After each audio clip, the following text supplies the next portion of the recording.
Salut communauté Cards, c'est Yomrak, on se retrouve pour une vidéo courte de 7-8 minutes, mais j'espère concise, pour vous expliquer la nouvelle orientation, le nouveau tournant que prend ce jeu, notre jeu favori à partir du 10 février. Je m'explique concrètement c'est quoi pour les joueurs, 4 nouveautés on va dire. La première, un nouveau système de récompense, enfin je dirais. Deuxième point, un nouveau système de progression de nation.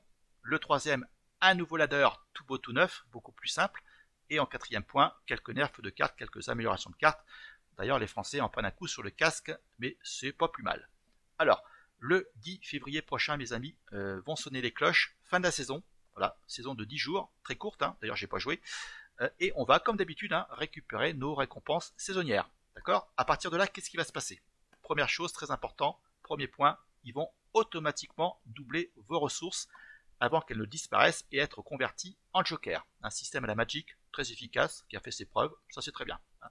Donc voilà. Alors c'est peut-être le moment pour vous de crafter ces fameuses cartes dorées qui pour moi n'avaient aucun intérêt. Pourquoi collectionner des cartes dorées, sachant que moi ça fait 3-4 ans que j'y suis les plâtres pour terminer ma collection de base. Donc moi ce que je faisais, j'ai liquidé à chaque fin de saison. Alors c'est peut-être le moment de les crafter pour récupérer un max de ressources. Elles vont être doublées et converties en joker. Alors il y aura une conversion comme un taux de change. Alors c'est pas du Gwent, c'est pas aussi généreux. On va pas sauter au plafond. Alors il y a deux exemples concrets. Je vous explique, un joueur qui aura 100 ressources à la fin de la saison va récupérer 6 jokers standards, 6 limités, 1 spécial et pas de joker élite. Deuxième cas de figure, un joueur qui aura 1000 ressources va récupérer 18 jokers standards, 18 limités, 9 spécial et 3 élites. D'accord? Donc ça c'est bien, c'est un premier point. On va récupérer aussi gratos 2 packs d'officiers, donc c'est toujours bon à prendre. Donc moi je dis bravo, ça vient un petit peu trop sur le tard. D'ailleurs, ils font leur mea culpa. Si vous lisez un petit peu les articles qui sont sortis, ils disent bien, on a peut-être mis l'accent un peu trop sur le gameplay des cartes au détriment d'un système de loots qui tenait la route, qui était attractif. Ça c'est vrai. Beaucoup de joueurs s'en plaignaient de ne pas pouvoir terminer la collection, de ne pas pouvoir faire du deck building à leur guise. Donc je pense qu'ils ont perdu un vivier de joueurs. Ils s'en sont aperçus. Ouais, peut-être sur le tard, mais voilà, ils rectifient le tir et c'est tout en leur honneur. Voilà, donc ça c'est un point qui est très important. Nouveau système de récompense. Il y a aussi une phrase qui m'a un petit peu marqué. Bon, la traduction française elle est un petit peu pourrie, mais voilà, c'est écrit texto. Terminer le taux de change horrible. Horrible. Une élite pour 320 ressources. Donc voilà, terminé les petits marteaux. Place au joker. Alors, deuxième point important, un nouveau système de progression nationale qui est lié au premier. Pourquoi? Parce que c'est vraiment un système basé sur les loots, sur les récompenses. Et on pourra cibler par nation. Là, il y a un exemple très concis, si je prends les Américains. Alors, c'est écrit en faisant quelques matchs. C'est pas, c'est pas défini la fréquence. Mais ce ne sera pas chaque partie qu'on va gagner des loots. On pourra débloquer des cartes prédéfinies, spéciales, élite. Il y aura ces fameux jokers. On pourra donc aller chercher un joker élite, je suppose, à la fin de la progression, pour compléter, notre collection ou faire un nouveau deck, faire du deck building avec une carte élite précise. Il y aura des packs de nations, il y aura des pièces d'or, il y aura également des tickets d'arène. Donc voilà, je répète, c'est vraiment axé sur les récompenses en ciblant par nation. Ensuite, troisième point, le ladder. Alors là, c'est vraiment simplifié. Ce ne sera pas spécifique aux nations, ce sera un ladder unique. On partira du grade recrue, ou bleu, jusqu'à atteindre le fameux Field Marshal. Donc voilà, 25 niveaux différents.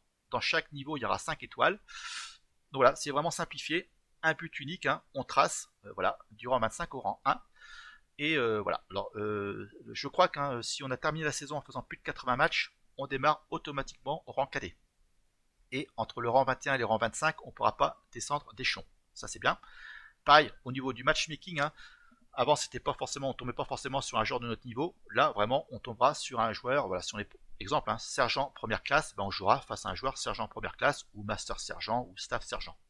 Ce sera vraiment beaucoup plus équilibré. Donc ça vraiment c'est un bon point. Moi je n'aimais pas du tout l'ancien système où il fallait terminer 3 nations sur 5 en tant que Field Marshal pour atteindre le maître des officiers. Là on a un but unique, 25 niveaux sur 5 étoiles à chaque fois. Donc ça c'est, je trouve ça vraiment sympa. Alors pour terminer, on va parler un petit peu des nerfs de cartes et des améliorations de cartes. Ce qu'il faut retenir, surtout, il n'y a pas de gros changements. Mais voilà, le deck meule, côté français, il faut l'oublier. La carte résistance, d'ailleurs il faut un petit clin d'œil au board de Star Trek, la résistance is futile. Je ne sais pas si vous connaissez Star Trek, hein, les Borg. Voilà, c'est un petit slogan que tout le monde connaît. Alors, ouais, ce qu'il faut retenir, c'est la carte résistance. La carte, hein, ce qu'elle faisait avant, hein, le joueur adverse, pour s'en débarrasser, pouvait retirer la première carte de son deck. Maintenant, il pourra soit faire ça, soit prendre un point de dégâts. Hein, donc voilà, deck meule, on oublie. Le corps expéditionnaire a été nerfé. Il passe de 2-3 à 2-2. Donc voilà, ça reste quand même beaucoup moins jouable. Hein. Mais c'est un nerf assez intelligent, parce que la carte reste quand même... Voilà, on pourra faire un point de dégâts à l'HQ. J'ai proposé récemment un deck japonais-français avec justement des dégâts à distance. Bon voilà, ouais, ça reste encore un tout petit peu jouable. Mais voilà, je pense que beaucoup de joueurs vont être contents. Beaucoup se plaignaient hein, dans les commentaires. Ouais, moi j'ai arrêté de jouer parce que voilà, depuis que la carte résistance, voilà, on voit que ça, c'est nul, ça chier. Voilà, bon, eux au moins, on va fermer leur clapet. Un autre nerf, hein, ce chasseur, hein, j'avais dit, il faut le jouer avant qu'il soit nerfé. Voilà, c'est chose faite, hein, il perd en bûche. Alors, au niveau des stats, hein, ça reste un bon coucou, hein, 6-5 pour 4. Voilà, le texte avantage plus l'adversaire que nous, mais on peut trouver des combos. Mais voilà, bon, ça perd en bûche, c'est comme un sale coup.